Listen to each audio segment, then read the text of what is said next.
From VOA Learning English, this is the Economics Report. The economies of India and China could be larger than many people have thought. A new study for the World Bank now has some experts predicting that China will become the world's largest economy by one measure this year. The same study says that India's economy could pass Japan's as the world's third largest. To get their results, the researchers used a different way to measure the size of a nation's economy. Usually, economists measure by a country's gross domestic product, the value of all goods and services it produces. But some say a different method called purchasing power parity, or PPP, is a better measure. It examines differences in the cost of living among nations. The report is from the International Comparison Program, which was established by the United Nations. The results are based on prices in 2011. Kamel Melahi is a professor at the University of Warwick in Britain. He says PPP provides economists with a way to compare the costs of ordinary things that people need in different countries. Experts then establish a base exchange rate and use it to compare economies. The gross domestic product measure uses market-based exchange rates to compare economies. They are exchange rates paid by travelers and exporters. So the main difference between GDP and PPP is how exchange rates are computed. Greg McBride is Chief Financial Analyst at Bankrate.com. He says PPP is more like an estimate than a measurement. World Bank information shows that China's GDP was about $8 trillion in 2012. That was half the size of the $16 trillion U.S. economy. For VOA Learning English, I'm Alex Villarreal.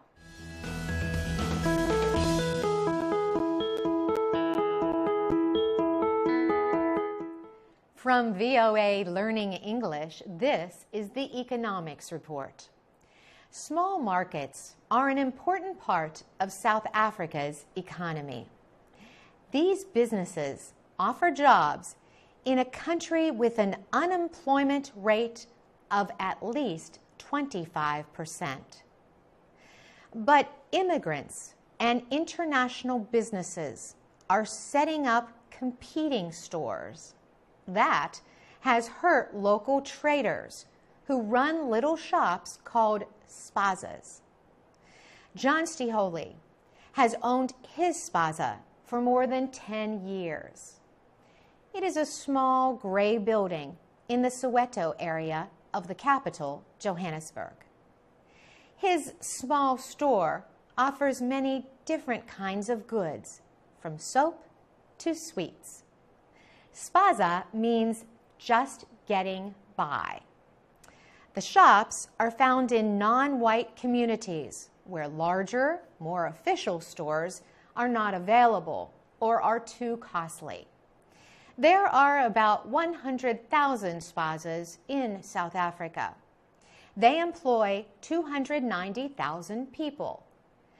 Research shows that what is called the informal sector in Africa is very large. Informal workers can be self-employed or wage earners. Last year, the African Development Bank said the informal sector provides about 55% of the economic productivity of sub-Saharan Africa. But business has been slow for Mr. Stiholi. He is competing with a nearby store run by a family from Pakistan. South Africa is the only country in the area where refugees have the right to work and can move freely. But reduced profits for native traders and high unemployment rates have caused tensions in the country. In September, more than 100 Somali-owned spazas were attacked during unrest in the city of Port Elizabeth. Rose Nkosi is president of the South African Spaza and Tuck Shop Association. She says the businesses offer the community credit and 24-hour service. The competitors do not. For VOA Learning English, I'm Carolyn Persutti.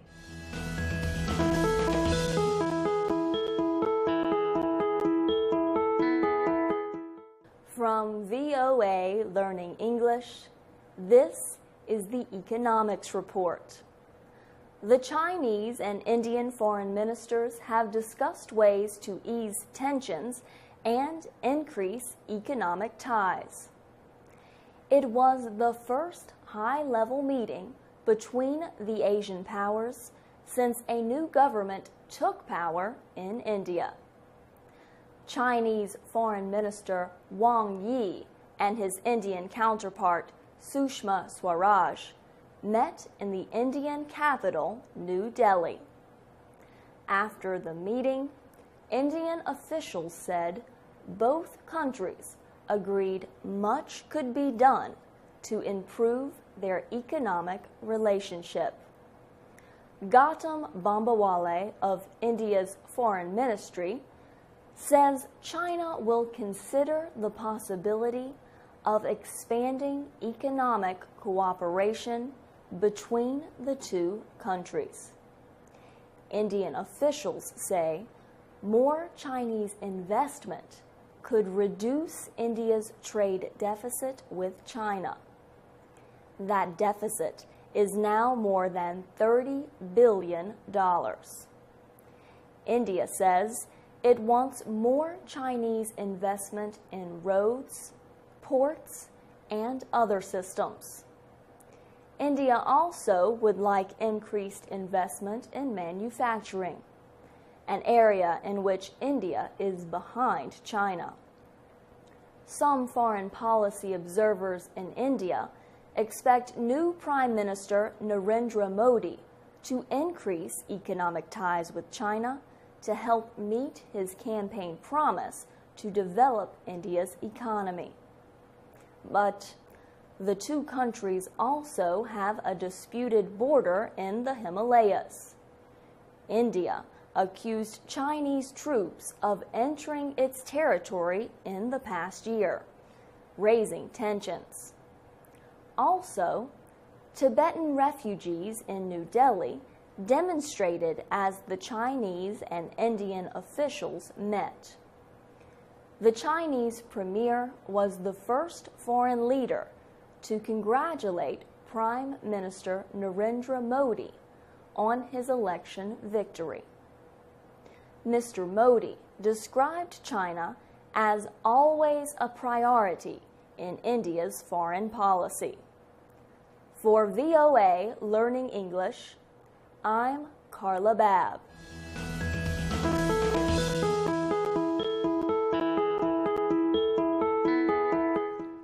From VOA Learning English, this is the Economics Report. Many immigrants send small amounts of money, called remittances, home to friends and family.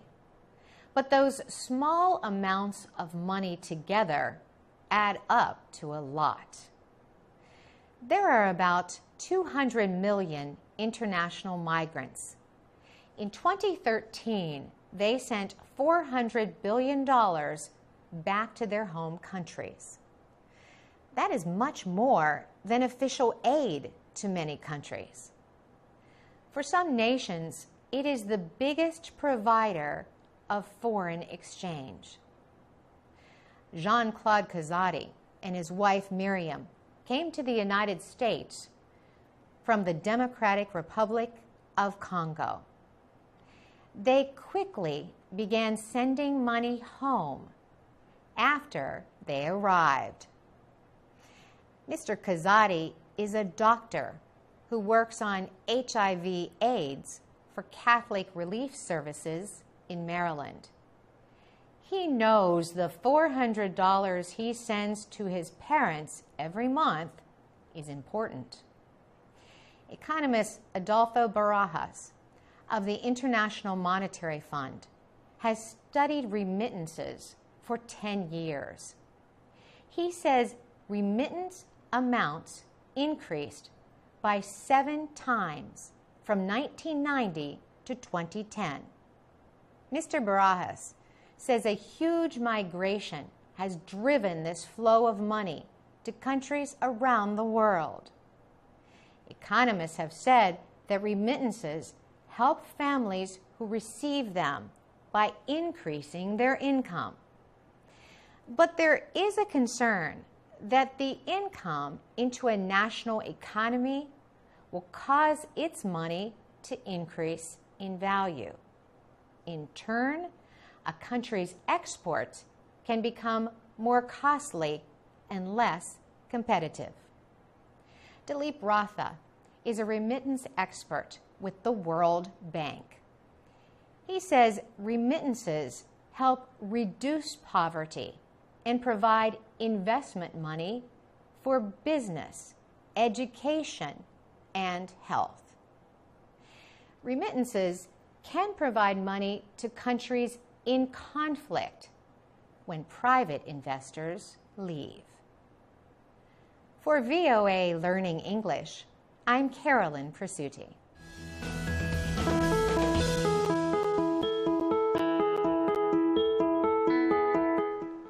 From VOA Learning English, this is the Economics Report. For years, Somalia has been called a failed state.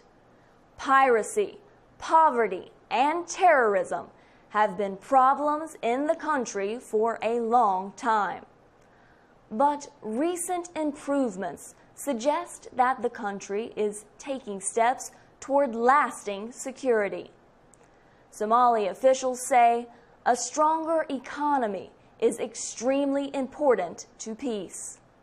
In April, Somali officials traveled to the United Arab Emirates, hoping to attract foreign investment. The event, called the Somalia Investment Summit, was held in Dubai. The goal was to present Somalia as a good place to invest. Somalia is still dealing with the effects of a 20-year civil war. Foreign intervention is the main cause of increased security in the country. Over the past year, African Union troops helped drive al-Shabaab militants from major cities. And international naval forces have sharply decreased pirate attacks. But Ali Mohammed Getty warns that the results of these efforts could be temporary. Mr. Getty is the former Prime Minister of Somalia's transitional federal government. He says poverty must be ended. He says poverty is the reason young people join al-Shabaab. The chairman of the Somali Economic Forum, Hassan Dude, agrees. He says the pull of illegal activity, such as piracy, is strong when there are no jobs available. Although conditions in Somalia are improving, safety threats remain. Somalia lacks a central government. Corruption is common. And the workforce is largely unskilled. These problems concern possible investors. Also, there are no secure legal safeguards for foreign investors. Currently, the United Arab Emirates, Oman, and Yemen are the top investors in Somalia. For VOA Learning English, I'm Carla Babb.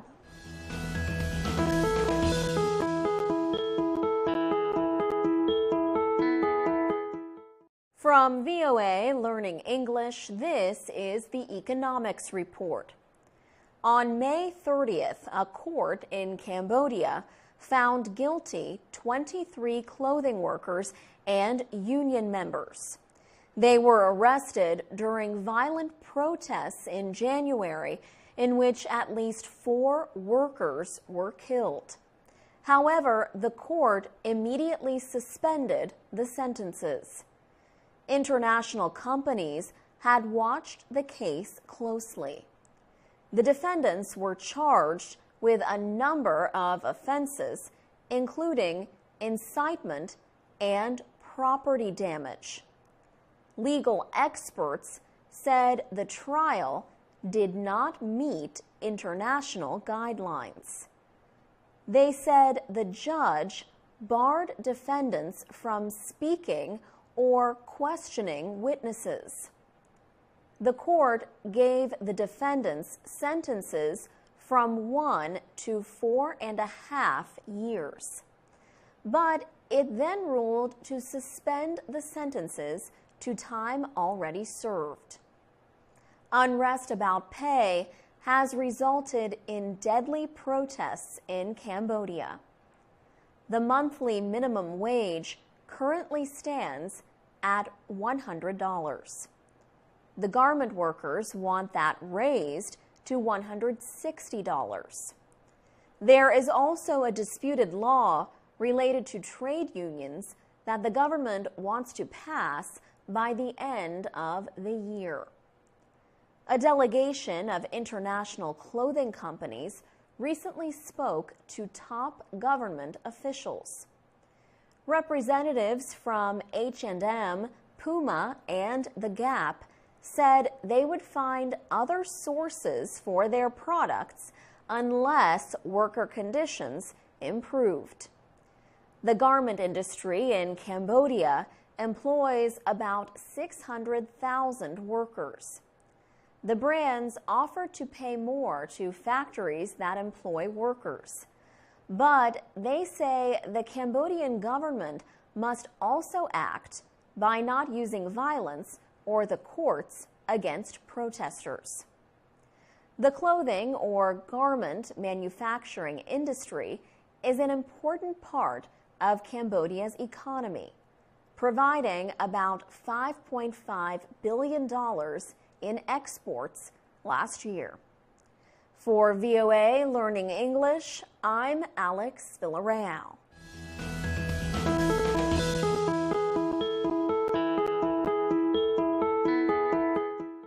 From VOA Learning English, this is the Economics Report. Many migrant women go to work in private homes as cleaners, cooks, and caretakers. They are called domestic workers. Recently, several incidents in Asia and the Middle East have brought attention to abuse of such workers. A court in Malaysia sentenced a man and his wife to death in March for starving to death a 26-year-old domestic worker from Indonesia. Another Indonesian maid says she was beaten by her employers in Hong Kong. The 23-year-old spent almost a month in a hospital. Pictures of the injuries and reports of her 20-hour workdays led to protests across Indonesia. The International Labor Organization is a United Nations agency. It estimates 50 million migrants are employed as domestic workers. About 5 million of them are Indonesian women. they sent almost $10 billion back to their families at home. Audrey Guichon is with the group Anti-Slavery International. She says the foreign labor program in the Middle East, called the kafala system, leaves workers at risk for abuse. In Saudi Arabia, 42 Indonesians are awaiting death sentences. Half of them are believed to be domestic workers. Darsim Tawar faced a death sentence in 2011 for killing her Saudi employer. She argued that he was raping her at the time. Officials changed her sentence only after her supporters paid the family of the dead man. In April, the Indonesian government negotiated better conditions for Indonesians working in Saudi Arabia. The agreement signals the end of Indonesia's 3-year suspension of labor exports to Saudi Arabia. However, critics say Indonesia must do more. For VOA Learning English, I'm Laurel Bowman.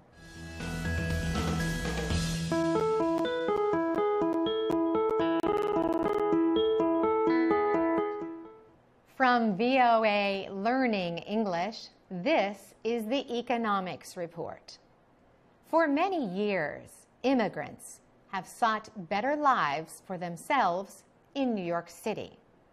Now, a new study says that immigrants also have helped the city's economy remain strong. New York is in many ways a city of immigrants. The mayor's office says the group makes up more than 40% of New York's population. The Americas Society Council of the Americas, or ASCOA, is a group that explores issues affecting the Americas. It supported a recent study about how immigrants affect New York City's economy. The study looked at immigration records and neighborhood police reports between 1990 and 2010. The report's author, Jacob Vigdor, says New York City's economy and the quality of life improved during that period. He says immigrants move into aging, troubled neighborhoods because housing is less costly. Then he says the new residents improve the area. He says, in turn, crime rates drop. Robert Sampson is a social policy professor at Harvard University. He says immigrants who take risks to get to America are less likely to take part in crime and more likely to work hard. Immigrant businesses also help to drive growth in New York. ASCOA's Kate Brick says immigrants are more willing to accept lower-paying, less desirable jobs than non-immigrants. Jacob Vigdor says all immigrants help support the economy in some way by paying sales tax and property taxes. ASCOA hopes the report will influence other U.S. cities to welcome immigrants in ways that help everyone. For VOA Learning English, I'm Carolyn Presutti.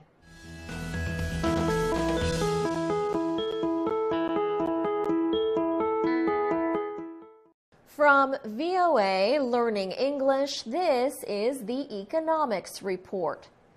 The head of the U.S. Central Bank has told Congress that the economy is improving after very slow growth in the first 3 months of the year. U.S. Federal Reserve Chair Janet Yellen's report came soon after the government announced April's employment numbers. They showed the biggest monthly gain in 2 years. Ms. Yellen's comments were hopeful. She said she expects economic activity to expand at a faster rate this year than it did last year. However, the central bank chief remained concerned about employment and international tensions. She said the threat of conflict in other countries and growing financial problems in some developing countries could hurt the world economy. The Federal Reserve, or Fed for short, has been cutting back its efforts to support the economy. The Fed has reduced its government bond buying activities. Fed purchases went from $85 billion 5 months ago to about $45 billion now. Bond buying by the central bank puts more money into the economy, and it has helped keep interest rates near historically low levels. This program, called quantitative easing, is set to end in the last 3 months of this year. But Janet Yellen said borrowing rates would remain low for, in her words, a considerable amount of time. Earlier, the U.S. Labor Department said the economy added 288,000 jobs in April. That brought the unemployment rate to its lowest level in 5 years. The employment news balanced the Commerce Department's announcement that economic growth was very slow in the first 3 months of the year. For VOA Learning English, I'm Alex Villarreal.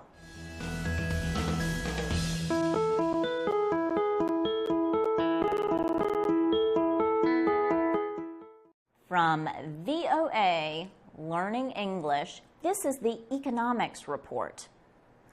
Low-cost health insurance is soon to be available to students and small business workers in Senegal through a World Bank program. Nearly 2/3 of all Senegalese are unable to get health insurance. Many fall into debt when they get sick or injured. The World Bank Group's International Finance Corporation is working with the International Center for Development and Research to provide the insurance. The bank says it plans to offer low-cost private health insurance plans in Senegal as part of the area's first private copay program. Tifan Krin is an operations officer at the IFC.